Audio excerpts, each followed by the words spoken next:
ಹೊಸ ವಿಧಾನದಲ್ಲಿ ಆಲೂ ಪರೋಟ ಯಾವ ರೀತಿ ಮಾಡೋದಂತ ತೋರಿಸ್ತಿದ್ದೀನಿ. ತುಂಬ ರುಚಿಯಾಗಿ ಬರುತ್ತೆ, ತುಂಬಾ ಸುಲಭವಾಗಿ ಮಾಡುವಂತಹ ಸ್ಪೆಷಲ್ ಪರೋಟ ಅಂತ ಹೇಳ್ಬೋದು. ಸೊ ತಿನ್ನೋಕೆ ಚಟ್ನಿ ಪಲ್ಯ ಸಾಂಬಾರು ಏನೂ ಬೇಕಾಗಿಲ್ಲ, ಹಾಗೆ ಕೂಡ ತಿನ್ಬೋದು. ಒಂದೆರಡು ಆಲೂಗಡ್ಡೆ ಬೇಯಿಸ್ಕೊಂಡು ತೊಗೊಂಡಿದ್ದೀನಿ, ಈ ರೀತಿ ತುರ್ಕೊಂಡು ತೊಗೋಬೇಕು. ಇವಾಗ ಇದಕ್ಕೆ ಅಜ್ವೈನ್ ಹಾಕ್ತಿದ್ದೀನಿ ಅರ್ಧ ಚಮಚ, ಕೊತ್ತಂಬರಿ ಸೊಪ್ಪು ಸ್ವಲ್ಪ ಜಾಸ್ತಿನೇ ಇರಲಿ, ಜೀರಿಗೆ, ಅರಿಶಿನ ಮತ್ತು ಮೇನ್ ಇಂಗ್ರೀಡಿಯೆಂಟ್ ಇದರಲ್ಲಿ ಹೋಮ್ ಮೇಡ್ ಮಸಾಲೆ ಖಾರ ಹಾಕ್ತಿದ್ದೀನಿ. ಬೇಕಿದ್ರೆ ಆರ್ಡ್ರ್ ಮಾಡ್ಬೋದು.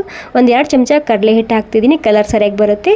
ರುಚಿಗೆ ತಕ್ಕಷ್ಟು ಉಪ್ಪು, ಆರ್ಗ್ಯಾನಿಕ್ಕಾಗಿ ರೆಡಿ ಮಾಡಿದಂತಹ ಹೋಮ್ ಮೇಡ್ ಮಸಾಲೆ ಖಾರ ಬೇಕಿದ್ರೆ ಆರ್ಡ್ರ್ ಮಾಡ್ಬೋದು. ಪ್ರತಿಯೊಂದು ರೆಸಿಪಿಗೂ ಈ ಮಸಾಲನ ಹಾಕೋಬೋದು, ತುಂಬ ಸರಿಯಾಗಿರುತ್ತೆ. ನಮ್ಮ ಉತ್ತರ ಕರ್ನಾಟಕದ ಸ್ಪೆಷಲ್ ಮಸಾಲೆ ಖಾರ ಅದದು. ಇವಾಗ ಏನಿಲ್ಲ, ಇದಕ್ಕೆ ಗೋಧಿ ಹಿಟ್ಟು ಹಾಕ್ಕೊಂಡು ಹಿಟ್ಟನ್ನ ನಾದ್ಕೋಬೇಕಾಗುತ್ತೆ. ಗೋಧಿ ಹಿಟ್ಟನ್ನು ನೋಡ್ಕೊಂಡು ಹಿಟ್ಟನ್ನ ಹಾಕೋಬೇಕು ಅಷ್ಟೇ. ಇವಾಗ ಏನಿಲ್ಲ, ನಾರ್ಮಲಾಗಿ ಚಪಾತಿ ಹಿಟ್ಟು ಯಾವ ರೀತಿ ನಾದ್ಕೊತೇವಲ್ಲ ಅದೇ ರೀತಿ ಗಟ್ಟಿಯಾಗಿರಬೇಕು. ಒಂದು ಸ್ವಲ್ಪನೇ ನಾದ್ಕೋಬೇಕಾಗುತ್ತೆ. ನಾದ್ಕೊಂಡು ಆದಮೇಲೆ ಒಂದು 10 ನಿಮಿಷದಕ್ಕೆ ರೆಸ್ಟ್ ಮಾಡ್ಕೊ ಬಿಡಬೇಕಾಗುತ್ತೆ. 10 ನಿಮಿಷ ಆದಮೇಲೆ ಪರೋಟ ಮಾಡಿ ತೋರಿಸ್ತಿದ್ದೀನಿ. ಇವಾಗ ಏನಿಲ್ಲ, ನಾರ್ಮಲಾಗಿ ಚಪಾತಿ ಪರೋಟ ಮಾಡ್ತೇವಲ್ಲ ಅದೇ ರೀತಿ ಗೋಧಿ ಹಿಟ್ಟು ಹಚ್ಕೊಂಡು ಲಟ್ಟಿಸ್ಕೊಂಡು ತೊಗೊತಿದ್ದೀನಿ. ಇದಕ್ಕೆ ಮೈದಾ ಹಿಟ್ಟು ಬಳಸ್ಬೇಕಂತೇನಿಲ್ಲ, ನೀವು ಗೋಧಿ ಹಿಟ್ಟು ಹಾಕ್ಕೊಂಡೇ ಮಾಡ್ಕೋಬೋದು. ಈ ರೆಸಿಪಿ ತುಂಬ ಹೆಲ್ದಿಯಾಗಿರುತ್ತೆ. ನಾನು ಇದೇ ರೀತಿ ಮಾಡಿಸ್ಕೊಂಡು ತೊಗೊತಿದ್ದೀನಿ. ಇವಾಗ ಎಣ್ಣೆ ಮತ್ತು ಹಿಟ್ಟನ್ನ ಹಚ್ತಿದ್ದೀನಿ ಒಳಗಡೆ. ಸೊ ತ್ರಿಕೋನ ಆಕಾರದಲ್ಲಿ ಅಥವಾ ರೌಂಡ್ ಆಕಾರದಲ್ಲಿ ಕೂಡ ನೀವು ಅದನ್ನು ಲಟ್ಟಿಸ್ಕೊಂಡು ತೊಗೋಬೋದು. ಇಲ್ಲಿ ತುಪ್ಪನಾದರೂ ಹಚ್ಬೋದು, ಎಣ್ಣೆನಾದರೂ ಹಚ್ಬೋದು.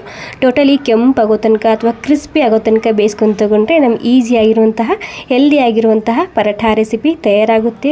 ಜಸ್ಟ್ ಒಂದ್ಸಲ ಖಂಡಿತ ಟ್ರೈ ಮಾಡಿ ನೋಡಿ, ಖಂಡಿತ ಮತ್ತೆ ಮಾಡ್ತೀರಾ. ಮತ್ತು ಮಸಾಲೆ ಖಾರ ಬೇಕಿದ್ರೆ ಆರ್ಡ್ರ್ ಕೂಡ ಮಾಡ್ಬೋದು. ಈ ರೆಸಿಪಿ ಸ್ವಲ್ಪನಾದರೂ ಇಷ್ಟ ಆಗಿದ್ರೆ ಒಂದು ಲೈಕ್ ಮಾಡೋದು ಮಾತ್ರ ಮರಿಬಾರ್ದು. Thank you.